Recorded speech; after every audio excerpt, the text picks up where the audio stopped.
Hello students, online classes में आप सभी का स्वागत है। लास्ट लेक्चर में हमने आपको भारत के भूगोल में भारत का सामान्य परिचय कराया था। उसी कड़ी में आज आगे बढ़ते हैं। आज बात करते हैं हम भारत का मानक समय के बारे में। मानक समय क्या होता है कि किसी न किसी यानी कि कह सकते हैं प्रत्येक देश का अपना एक मानक समय होता है। मानक समय किसे कहते हैं कि ऐसी एक देशांतर रेखा जो उस देश के मध्य से होकर गुजरती है तथा उसी के आधार पर उस देश का समय निर्धारित किया जाता है, उसे मानक देशांतर रेखा कहते हैं। तो भारत का मानक समय 82 डिग्री एंड 30 मिनट पूर्वी देशांतर को माना जाता है। भारत का मानक समय GMT यानी कि ग्रीनविच मीन टाइम से 5 घंटा 30 मिनट आगे है। ठीक है, GMT से कितना आगे है? 5 घंटा 30 मिनट। GMT क्या है? Greenwich mean time. देखिए, जो ये ग्रीनविच है, लंदन जो ब्रिटेन का कैपिटल है उसमें एक लैब है ग्रीनविच, उससे होकर यह रेखा गुजरती है। तो उसी के आधार पर इसको ग्रीनविच भी कहा जाता है, ग्रीनविच मीन टाइम। उसी से पूरे विश्व के देशों का समय निर्धारित किया जाता है। ठीक है, तो उससे यह रेखा जो हमारी जो मानक समय रेखा 5.5 घंटा आगे है। यानी कि जब ग्रीनविच मीन टाइम पे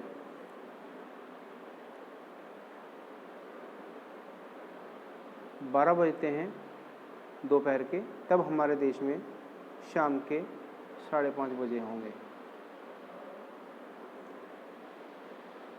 तो भारत की मानक समय रेखा उत्तर प्रदेश के मिर्ज़ापुर से होकर गुजरती है। मानक समय रेखा से ही किसी देश के समय का निर्धारण होता है। ठीक है, भारत की मानक समय रेखा भारत के 5 राज्यों उत्तर प्रदेश, मध्य प्रदेश, छत्तीसगढ़, उड़ीसा एवं आंध्र प्रदेश से होकर गुजरती है। देखिए, जो ये देशांतर रेखाएं हैं, अगर हम आसान शब्दों में समझे तो ये वर्टिकल खींची जाती हैं। ठीक है, यानी कि नॉर्थ टू साउथ खींची जाती हैं। और जो भारत की प्रधान मध्याह्न देशांतर रेखा है कितने राज्यों से होकर गुजरती है? 5 राज्यों से होकर गुजरती है। कौन कौन से? उत्तर प्रदेश, मध्य प्रदेश, छत्तीसगढ़, उड़ीसा एवं आंध्र प्रदेश। ठीक है, ये इम्पोर्टेंट है भाई, शॉर्ट क्वेश्चन में पूछ लेता है या MCQ में पूछ लेता है।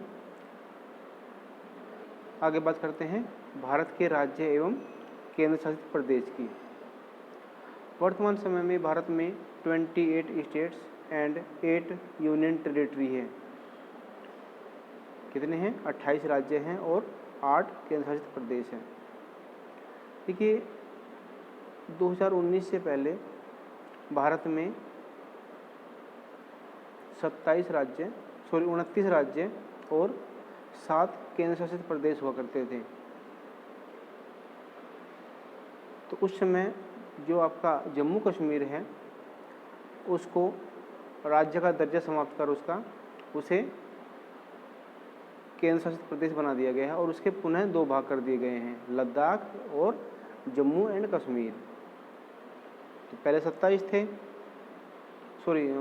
थे, तो उसमें से एक घट गया, 28 रह गए। अब पहले यूटी कितने थे? 7 थे और 2 बढ़ गए, 9 हो गए।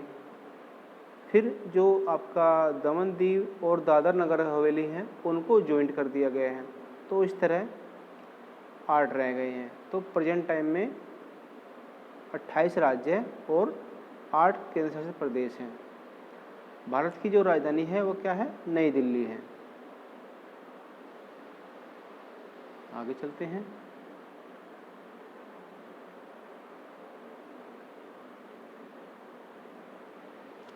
आगे बात करते हैं भारत के द्वीप समूह की। देखिए, वैसे तो भारत में छोटे बड़े बहुत सारे द्वीप हैं, कह सकते हैं कि हजारों द्वीप हैं। ठीक है, तो भारत में अनेक द्वीप हैं। अंडमान एवं निकोबार द्वीप समूह में टोटल 572 द्वीप्स हैं। ठीक है, जबकि लक्षद्वीप में 36 द्वीप हैं।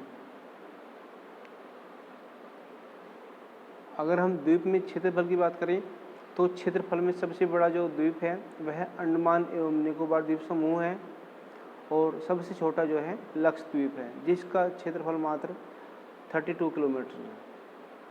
ठीक है, लक्षद्वीप क्षेत्रफल में सबसे छोटा है। और एक और यहाँ पर बता दूँ, जो लक्षद्वीप की जनसंख्या है केंद्र शासित प्रदेशों में सबसे कम है। तो इस प्रकार लक्षद्वीप जनसंख्या में भी और क्षेत्रफल में भी यूटी में सबसे छोटा है।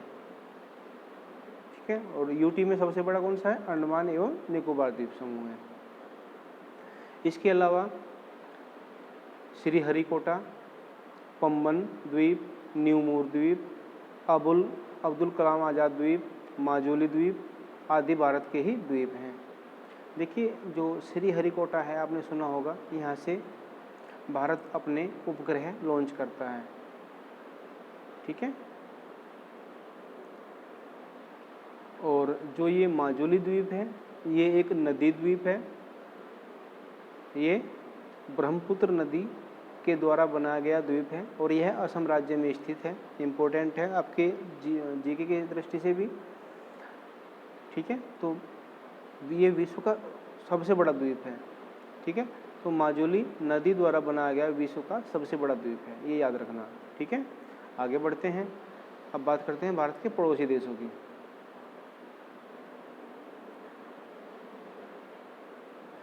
भारत की सीमा से लगे हुए अनेक देश हैं। भारत की सीमा उत्तर पश्चिम में पाकिस्तान एवं अफगानिस्तान, उत्तर में चीन, नेपाल एवं भूटान तथा पूर्व में बांग्लादेश एवं म्यांमार को स्पर्श करती है। तो टोटल कितने राज्य देश हो गए? 7 कंट्री हमारे देश की सीमा को स्पर्श करती है। समुद्र पर हमारे पड़ोसी देश हैं श्रीलंका एवं मालदीव। इनसे हमारे देश की सीमा स्पर्श नहीं होती है, ये समुद्र पार देश कहलाते हैं। तो समुद्र पार पड़ोसी देश कौन से हैं? श्रीलंका एवं मालदीव। ठीक है, जबकि जिन देशों से हमारे देश की सीमा स्पर्श होती है वे टोटल 7 देश हैं,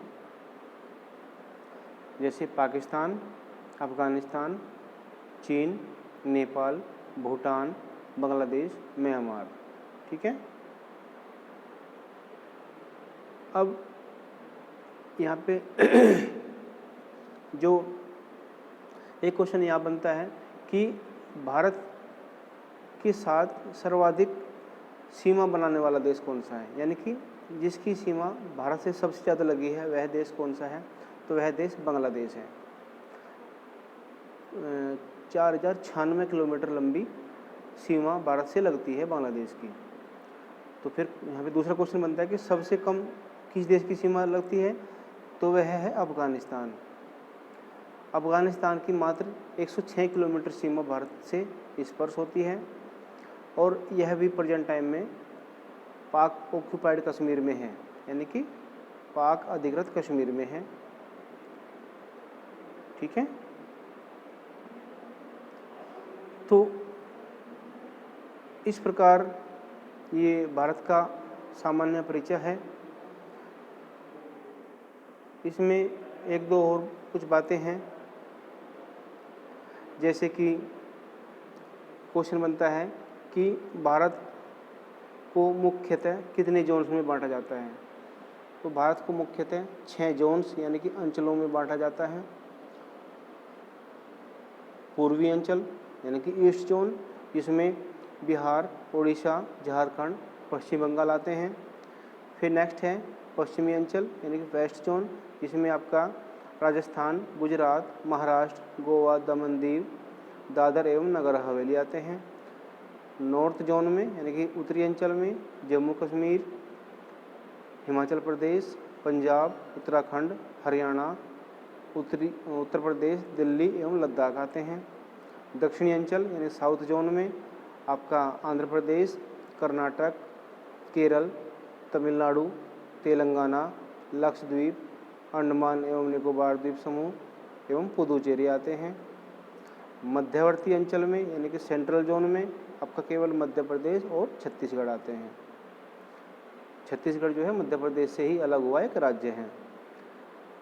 फिर नेक्स्ट है पूर्वोत्तर अंचल यानी कि नॉर्थ ईस्ट जोन। इसमें आपका असम, सिक्किम, मेघालय, त्रिपुरा, मणिपुर, मिजोरम, नागालैंड एवं अरुणाचल प्रदेश आते हैं। देखिए आप इनको अगर जोन्स में बांटकर याद करेंगे तो आसानी से याद हो जाएंगे और ये भी याद रहेगा कि कौन सा राज्य किस जोन में पड़ता है या किस डायरेक्शन में है। ठीक है, तो ये आपके जो पूर्वोत्तर जो राज्य हैं, 7 स्टेट्स हैं, इन्हें हम 7 सिस्टर्स के नाम से भी पुकारते हैं। इम्पोर्टेंट है, ये पूछ लेता है कि 7 सिस्टर्स किसे कहते हैं। तो जो ये उत्तर पूर्वी जो राज्य हैं 7, उन्हें हम 7 सिस्टर के नाम से जानते हैं। फिर एक जो सिक्किम राज्य है वह इन 7 स्टेट्स के पास में ही है, इसे हम ब्रदर ऑफ 7 सिस्टर्स कहते हैं। ठीक है, तो इसमें जो मानक समय रेखा है वह हमारी जो 82.5 डिग्री पूर्वी देशांतर रेखा है, भारत के मध्य से होकर गुजरती है और वह उत्तर प्रदेश में मिर्ज़ापुर नामक स्थान से होकर गुजरती है। जबकि कुछ किताबों में इसे इलाहाबाद के नैनी से भी बताया गया है। ठीक है, और यहाँ पे आपको बता दूं कि जो मानक समय रेखा है और कर्क रेखा है वे एक दूसरे को छत्तीसगढ़ में काटती हैं।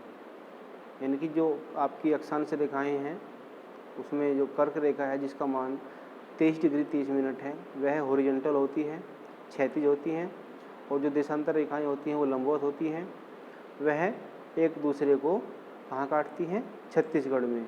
छत्तीसगढ़ मध्य प्रदेश से अलग हुआ एक राज्य है। ठीक है, यहाँ पे एक दो कुछ पॉइंट्स हैं वो बता दूँ आपको कि जैसे हिंद महासागर का नाम पूरे विश्व में एक ऐसा महासागर है जिसका नाम किसी देश के नाम पर पड़ा है। ठीक है, हिंद यानी कि हिंदुस्तान के नाम पर इसका नाम हिंद महासागर पड़ा है। ठीक है, भारत के पूर्वी और पश्चिमी घाट, दक्षिण में नीलगिरी पर्वत श्रेणी है, वहाँ पे जाकर मिलते हैं। ठीक है, कहाँ पे मिलते हैं? नीलगिरी पर्वत श्रेणी मिलते हैं पूर्वी और पश्चिमी घाट।